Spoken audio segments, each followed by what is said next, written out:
Hi guys, Discount Mr. Ruffle Waffles here apparently. I'm going to jump into this real quick because the beginning of this video should be treated as a guide, whereas the rest of it is more discussion and specifics. And if you're here for the guide, then you probably just want me to get straight into it. But I am going to be zooming out as I go, so if I'm skipping over details at first, don't worry, it might be covered later in the video. So to begin, the single most short and simple explanation of how to perform this Easter egg in Targeted Totem is that you go to this Flinger at the secret research facility, you approach it from the left side, before you walk onto it, you crouch, and then once you've walked onto it and you hear the click so you know that the Flinger is charging up, you start spinning counterclockwise as fast as physically possible. Do this correctly, and instead of being flung to any of the 3 normal locations, you'll be flung to a secret 4th location outside the map, and you'll have to swim through a long and scary ice cave to reach this secret area where the zombies cannot reach you ever, it seems, and you can stay as long as you like.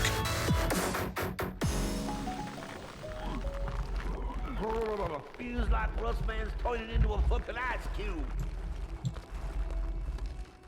To get back, just interact with the boat and you'll be teleported back into the map. And there, it's that easy, or at least the hope is that for most people it will be that easy.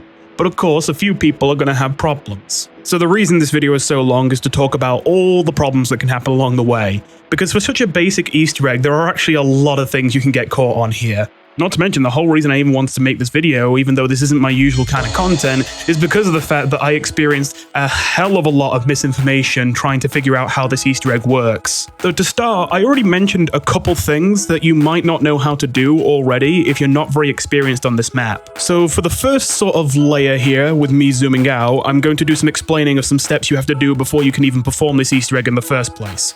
If you already know about all this stuff, you can use timestamps to skip to what you actually need to hear. But for those of you who know less about this map, first of all, you might be asking, wait, how do I even get to the secret research facility? Or you might be asking, well, yeah, I've gotten there, but I have no idea how to get to this Flinger. There seems to be this big blockade in the way, and I don't know what to do about it. Well, then that's what this section's for. First of all, the quote-unquote secret facility isn't very secret. You can literally see it from spawn and it's not very well hidden.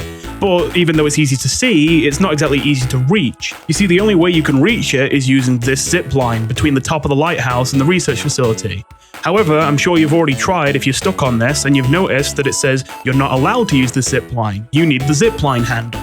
But how do you get the Zipline Handle? You might have been looking all over the map and not found one. Well, that's because the Hermit needs to give it to you. And I will say, I do love this map, but I have no idea why you're never told how to get the Zipline Handle when it could be the single most important thing in the entire map. Either way, thankfully it's not complicated. Essentially, there are just 2 zip lines that aren't aligned correctly, going from the lighthouse to the front of the boat and the lighthouse to the back of the boat. You need to realign these zip lines by using a crank. However, the handle for the crank is missing on both the front and the back of the ship. So you've got to find it. Both of the 2 handles can spawn in 3 different locations. However, either way, they will always be at the very back and the very front. And just so you understand what I mean by that, when you look at the top left, the name of wherever you are will be displayed, and it will change when you leave or enter the front or back of the ship. So if you see that name change, you know you're leaving the area in which the part could actually potentially be. If you need exact part locations, there are plenty of other videos that show that, but I must admit I don't have footage of all 6 part locations on me right now. Once you set up all the cranks, all you have to do is go back to the lighthouse and the Hermit will give you a zipline handle.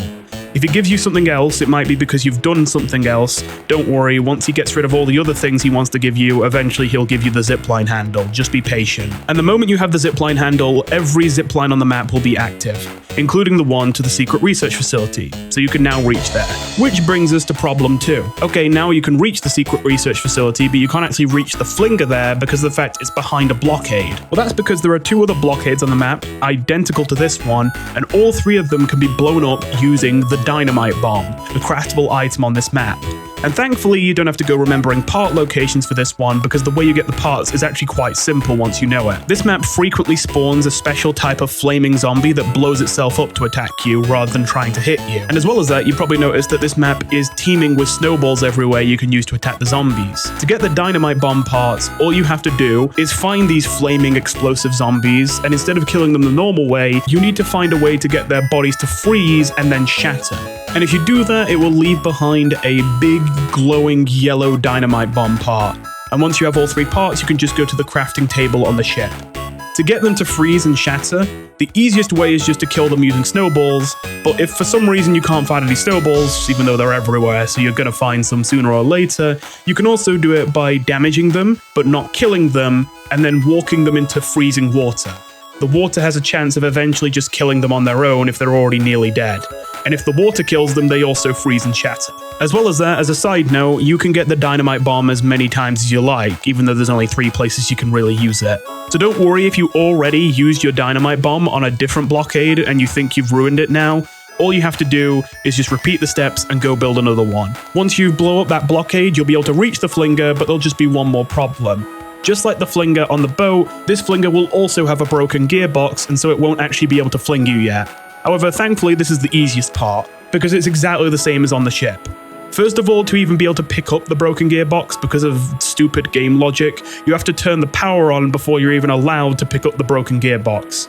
To do that, it's really simple. Just walk into the secret research facility. It literally doesn't matter which of the 2 doors you pick. They both go to the same room, but either way, the right door is typically more useful as it contains a perk and another hidden item, whereas the other door doesn't really have anything important. You'll end up in a big room, just go down the stairs and go to the right side, and there's a power switch there.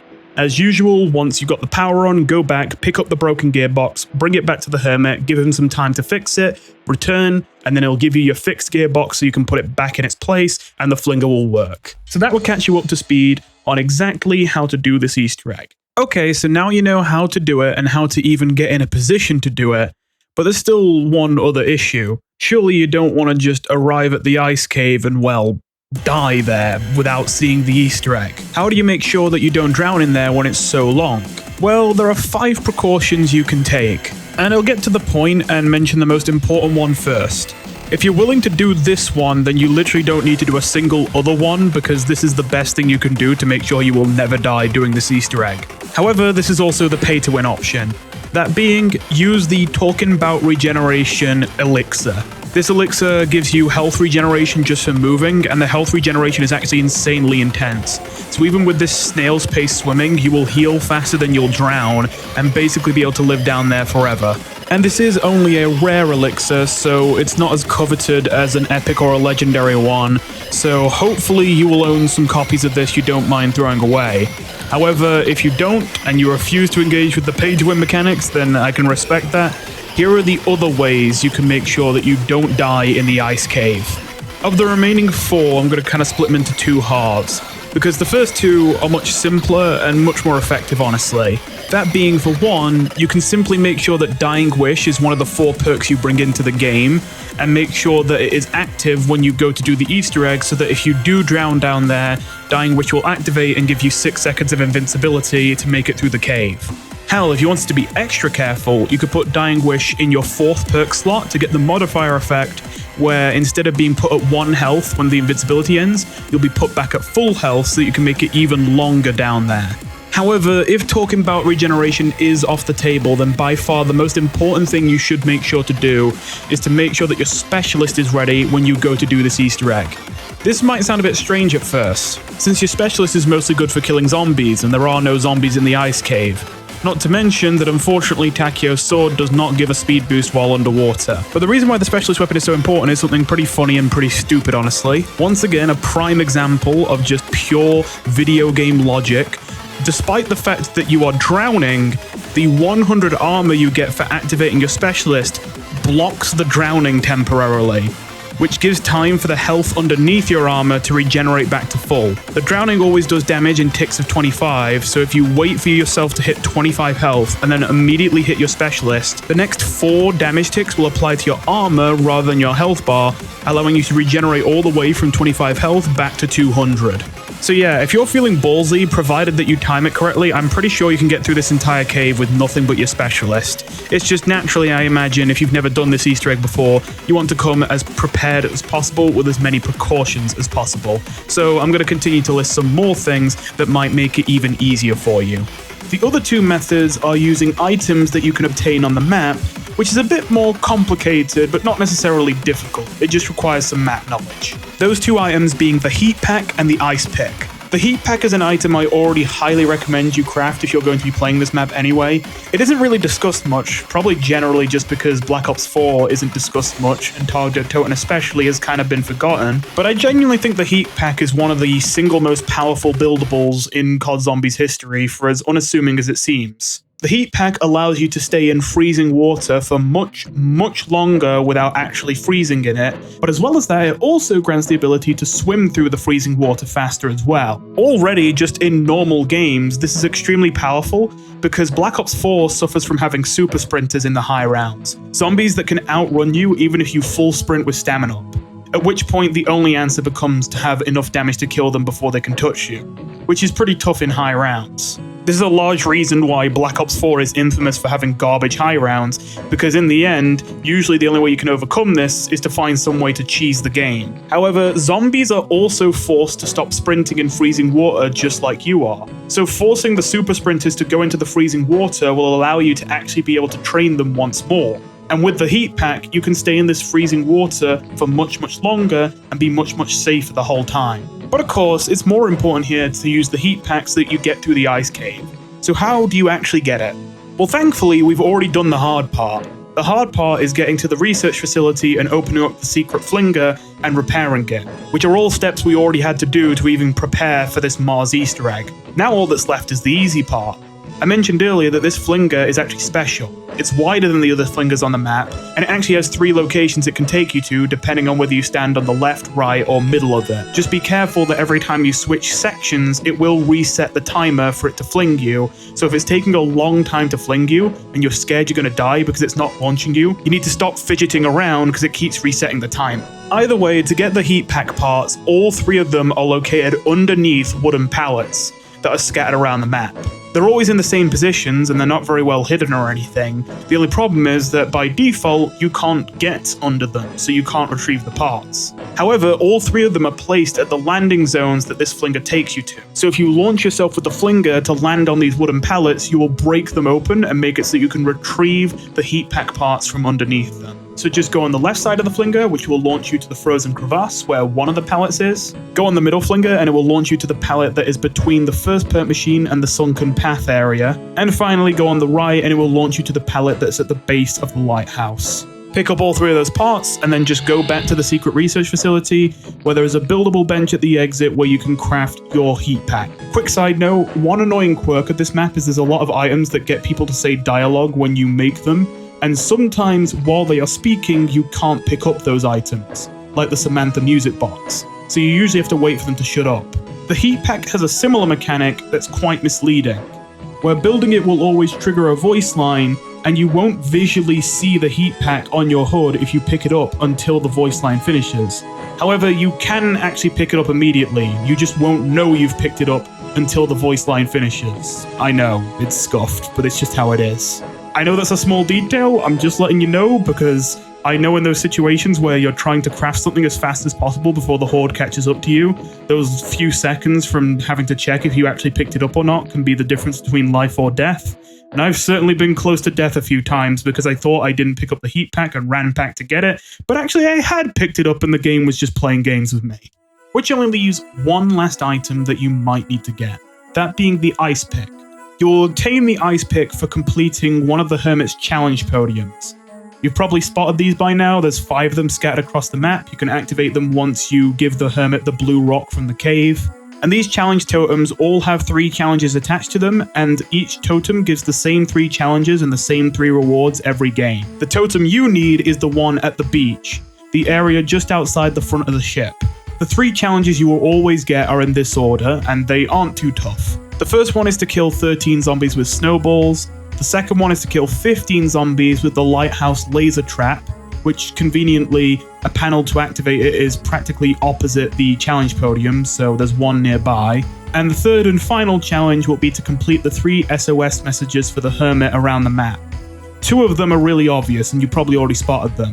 Those 2 being the one on the front of the ship, literally right next to the challenge podium, and the one on the lighthouse itself, which you can complete from this little platform. The third one that might be a bit more secretive is on the back of the ship, but it's only visible from the sunken path, a sort of pseudo-secret area. You can only access this area once you either blow up a blockade with a Dynamite Bomb to reach it, or by going to the bottom of the ship where the Apothecon blood is and shooting this pipe over this fire to make it spray water to put the fire out. Once you walk through this hole in the ship and look back at the ship, you'll be able to see the SOS message that you're missing. And you'll probably guess, but the way that you fill in these SOS messages is just by throwing snowballs in the gaps. The hitboxes are relatively lenient, so if you keep throwing a snowball into what looks like a gap and it just isn't sticking, it might be that that doesn't count as a gap. I'm just letting you know this because no matter how many times I play this map, I always make the mistake of thinking it looks like this O in the SOS message still needs another snowball here when it doesn't, and it never connects. And the actual thing I'm missing is this snowball here on the last S. Once you have completed all 3 of those challenges, simply return to the challenge podium to pick up the ice pick as your reward, which should be everything you need to be as over-prepared as possible. So to recap, the things you can do to prepare for this is 1, get talking about regeneration. If you can't get it, that's fine, just do the other things. 2 is to use Dying Wish, ideally in the modifier slot if you want to play it as safe as physically possible, although you don't need it there if you don't want to waste your modifier slot. Both the heat pack and the ice pick will help here, but aren't hard requirements. The number 1 thing you should simply not forget above all else though, is to make sure your specialist is charged before you attempt this Easter egg. It is probably the most important piece here. But now, let's cover all the snags you might hit on the road. Okay, first things first, if you're doing this Easter egg and it isn't working, there's obviously only a finite number of things you can be doing wrong. And a lot of them are so easy you probably aren't doing them wrong. You're probably not failing to hit the crouch button. You probably understand that you need to stay crouched for this and aren't standing back up or lying down by accident. And I imagine you won't be struggling because you're standing in the wrong spot, but just to clarify, you should be standing at the back left of the flipper. And from what I've played, I don't think it's all that strict, so I don't think you really need to jam yourself on a pixel perfect position. Don't worry about that. As a result, that only leaves one thing that most people are probably going to get wrong: the spinning. And that's a bit of an awkward one because there's a lot of ways that could go wrong. Are you spinning too fast? Are you spinning too slow? Do you have to look up and spin, down and spin? Do you have to look perfectly in the middle and spin? Do you have to make sure you start spinning facing a certain direction or end spinning facing a certain direction? Do you have to start spinning at a specific time? There's all these questions where people can start losing their minds. Well, I've performed this side Easter egg quite a few times now, specifically to help answer some of these questions. So first things first. As long as you have a high sensitivity set and are using a controller, all you should have to do is spin counterclockwise, which again, from this perspective, is left. So long as you're turning to the left and spinning around, and you're doing it using a controller at a high sensitivity, and you're not obviously changing the speed at which you're spinning, you're just holding it down and continuing to spin until it flings you, provided you've done all the other previous steps correctly, this should work every time. So of course, then the question becomes, wait, what's the right sensitivity? Well, I heard a lot of rumors that it's possible to go too fast, but in my experience, that doesn't seem to be true. Assuming that the speed at which you're spinning isn't rapidly changing, assuming that you're consistently spinning at about the same pace, I'm pretty sure at this point you can go as fast as you like and you should have no issues. So just crank it up to the max. However, if for whatever reason it isn't working and you want to be absolutely sure to eliminate this as an issue, I can tell you that when I performed this Easter egg, I had my sensitivity on controller set to 3.2, and the only reason I set it to 3.2 is because I was fiddling with different numbers. But for the vast majority of these tests, I was using 3.2 sensitivity. Now, I believe for some weird reason, even though I am still playing using an Xbox controller, the PC ports of the game have different sensitivity numbers. So I believe if you're playing on actual console, the sensitivity will be from a 0 to 10 scale instead of a 0 to 4 scale. Yeah, I have no idea why it's 0 to 4 on PC for the exact same controller type. But either way, 3.2 is equivalent to an 8 on console. So I'd recommend setting it to 8, especially because in comments I've seen of people who said they got it to work, most of them said that they were using 8 sensitivity.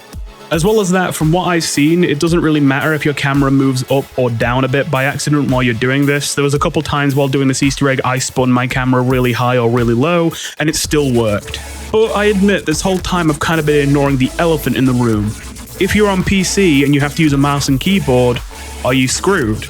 Because people who have had to do this on PC have had a much tougher time. Because of the fact that you obviously use your mouse to spin the screen, and it's much harder to make the mouse spin at a consistent pace. Well, I'll put it this way, I would highly recommend, even if you prefer to play using mouse and keyboard, that at least for this Easter egg, if you're playing on PC, please just use a USB gamepad and do it the easy way. It'll make it so much easier for you. That's how I did it. I usually play with mouse and keyboard, but just when I go to do this step, I switch over to my controller. And yes, you can have your controller plugged in before you get to this step, so you don't have to plug it in like mid-step or anything. So long as you just don't touch any of the buttons, you can continue to play with mouse and keyboard and then just pick up the controller and start playing with the controller, once the time comes that you're going to need to use it.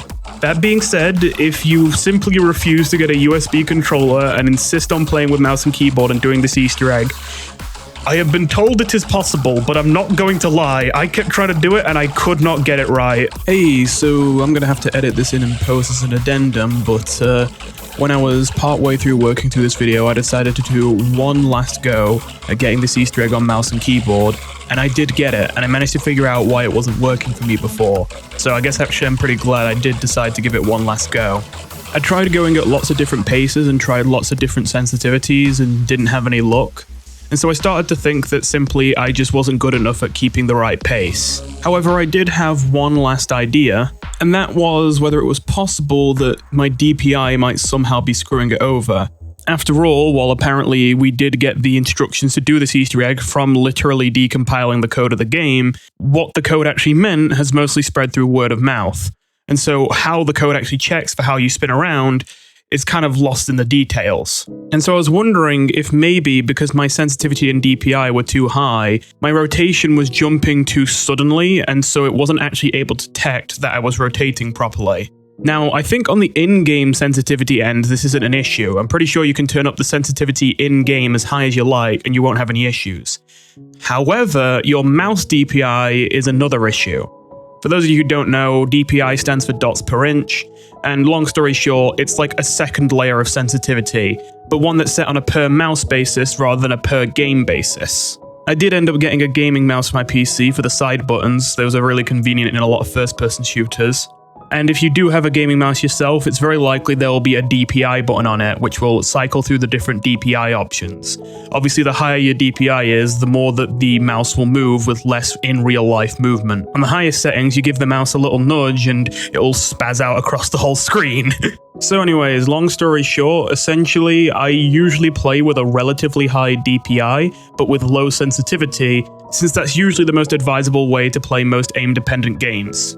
However, I actually think here the DPI was the issue, because despite how much fiddling with the sensitivity didn't seem to do anything, the second I set my DPI to minimum and my sensitivity in-game to maximum, I got it first try. So yeah, I think you just need to make sure that your mouse DPI is low, and you can do this on mouse and keyboard pretty consistently. Of course, just one more thing, I would highly recommend that you leave yourself a lot of desk space to the left of your mouse so that you can do the entire rotation in one long continuous motion rather than having to constantly move the mouse back up and restart the rotation. Trust me, I really tried to practice doing that to the point at which I could hopefully do it with a relatively smooth rotation, but no matter how much I tried, yeah, it just caused me to have these long pauses and the rotation to get really weird and awkward. So you're probably going to need quite a lot of space, but yeah, try and make sure you've got enough space so that the entire time you're spinning, you don't have to lift the mouse up and put it back down. With all that said, back to the video.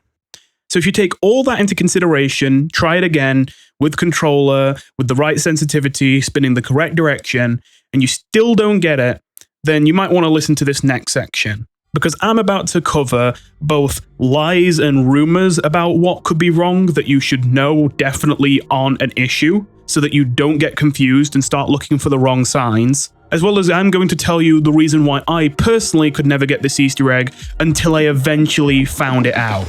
Though I will admit, it turns out I'm very stupid and I doubt many other people made the same mistake I did, but just in case, I will tell you. Okay, so once I went through all these steps and still couldn't get the Easter egg to work, I was getting really concerned, and I was really struggling to find any helpful information anywhere on the entire internet. It got so bad I was scouring YouTube comment sections for answers, as well as years-old Reddit posts. So let me cross off a whole bunch of things I now know are not true, just so that if you're at this point and you still haven't figured it out, you know at the very least it can't be these things. First of all, a very common myth I heard a lot of people perpetuating was that there was one last extra step, which is that before you start doing the spinning and walking onto the Flinger, you need to stare at the iceberg that it flings you to. There are even some people who said you have to stare at the lighthouse, not the iceberg. But I have now tested this, and I can confirm, no, you do not need to stare at anything before you do this step. You can be looking in the complete opposite direction and start spinning, and it still counts. Another myth, which I have no idea where this came from, but I saw a lot of people saying in comment sections that it doesn't work if you have the shield because the shield makes you too heavy. However, you can see very clearly that I have a shield in this footage, and sure enough, the Easter egg works as normal. Some people claim you have to be on a specific round to be able to do this Easter egg. However, I've done it on multiple different rounds and had no issues, and just to be sure, I made sure on one of my attempts to do it on a much later round, and sure enough, it still counts. So I highly doubt that that's actually an issue. And here's a bit of a crazy one, and I admit, this isn't one I've heard anyone saying, but this just really communicates just how mad I was going trying to figure out why this Easter egg wasn't working for me. It just so happens on almost every single piece of footage I could find of everyone doing this Easter egg, they happen to be holding the Strife starting pistol. And so, I started to wonder whether, for some stupid reason, this Easter egg might only be possible if you're holding the Strife. Whether it be because it's a lighter weapon or some other dumb justification like that. But sure enough, I've already done this using the Strife, using the Vapor, using the Wunderwaffe DG Scharfschütze. The weapon you're holding does not matter. So, you're probably asking, what the hell was wrong the whole time? Why couldn't I get this Easter egg to trigger? Well, I feel really dumb now I know. Because to everyone else it was probably obvious, but not to me. But hey, just in case someone else out there didn't know this either, then here you go. The reason it wasn't working for me was because I was playing on casual. Yeah, I kind of forget that Black Ops 4 even has difficulty select half the time. I just kind of always play on casual without thinking about it because let's be real, no one takes Black Ops 4 seriously as like a high-skill zombies game. And I say that as someone who loves Black Ops 4. So I just prefer to play on casual. I mean, why not have the extra hit and have a slightly less hard time? I mean, it's Black Ops 4 anyway. You're here to chill out or you're here to do Easter egg steps. You're not here for difficult high rounds or anything like that. However, as it turns out, and I know to most people this isn't news, but it was to me, some Easter eggs are completely disabled on casual difficulty. But the annoying part is that the game is really selective about which Easter eggs are and which Easter eggs aren't, to the point that I genuinely did not know that this was the case. You gotta remember as well that I got into Black Ops 4 a little after its DLC seasons had ended and Targeted Tone had already come out, so I wasn't around when this was news and difficulties were being added and changed. Especially because of the fact that there's so many more difficult to perform secrets in multiple other maps I'd already done hundreds of times over in casual. I never would have thought that some of them were disabled, but it seemed to be mostly that it's the smaller side Easter eggs that get disabled. For example, the bookcase Easter egg in Dead of the Night. I knew about that Easter egg for ages, but for some reason I could never get it to work. And I always thought that I must just not understand something about it, or I must not be interacting with the books correctly, and now I know it's just because it's disabled in casual. And while I'm on the topic, the free perk Easter egg on this map with the dolls and the Pack-a-Punches is also disabled in casual, which explains why that one only seemed to sometimes work for me and sometimes didn't. Because I still sometimes play it on normal difficulty, I kind of flip back and forth. So yeah, make sure you're playing on normal or higher difficulty to be able to perform this Easter egg. I know most of you already knew that, I didn't. Oh, and I guess one last thing that I did see a lot of people commenting about when I was looking through YouTube comments to figure this all out. If you are playing on console, please make sure you are not playing offline when you do this Easter egg if you're doing it for the achievement. Because you will get the Easter egg, but you won't get the achievement for doing it if you're playing offline. There are a lot of people in the comments saying that they forgot to do that and they didn't get the achievement, and some people who didn't even know that's why they didn't get it. Well, yes, that is basically everything. However, there is one last thing I'd like to draw your attention to. Almost a bit of a call to action, if you will. Even though the code for Black Ops 4 has been fully decompiled at this point, having all the code is one thing, but then being able to actually understand what you're looking at and interpret what it means is another thing. The reason I bring that up is I think ever since the decompilation of Black Ops 4's code actually dropped, a lot of people have kind of dusted their hands off and said, well, that's that. Nothing more to know about Black Ops 4. And I think that's a shame, because I think there's actually quite a lot left in Black Ops 4 we don't really understand, and we have a community of people that definitely have the talents to understand some of these things a little better. And I've got to say, one of the most baffling things I found on my travels while trying to figure out why the hell this wasn't working for me was this obscure little Reddit post. 이게 만약에 저 상태로 저게 만약에 다음 판에도 저렇게 똑같이 되면은 진짜 원래적인데. 그럼 쉬운 루트 하나가 발생하세요. 저게 그러니까 그냥 저 툰드라곤 하려고. Yeah. So, we don't even know if this is intentional or a bug, although my money would be on bug. But either way, in this video, we see footage of someone being launched to the secret location from the boat's Flinger, rather than the secret research facility Flinger, which is supposed to be impossible.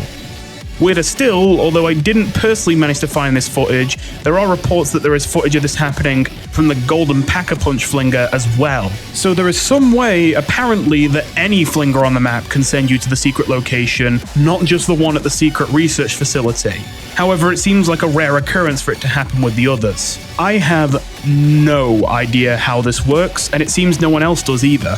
The only thing I could speculate, potentially, is that maybe there's some way that if you complete the steps to do the Easter egg, but then walk off and don't actually get flung by the Flinger, maybe it sort of stores it, and the next time you use a Flinger, it sends you to the secret location. But that's just pure speculation. I have no idea if that's how it actually works. So hey, if anyone in the broader zombies community out there that's good at finding these kind of things out sees this, there's your call to action. I really would like to know what the hell is going on with this. And just generally, I do feel like Black Ops 4 is a little overlooked. That it has so many more secrets to share that we don't know just because we gloss over it thinking, well, it was bad on launch and, well, now we've decompiled it anyway, so there's nothing more to look into, right? And I just don't think that is right. I think that's very wrong. With all that said, though, hopefully if you've gotten through all of this by now, you've been able to get the Easter egg working and get the achievement. And if it did, then come on, you know you owe me the like. You know I deserve it. And hey, did you know the only... Yeah, I'm not going to do that whole bit, but you get the idea. So scribble to the channel right now. Thank you for watching, and I'll see you in the next one. Goodbye.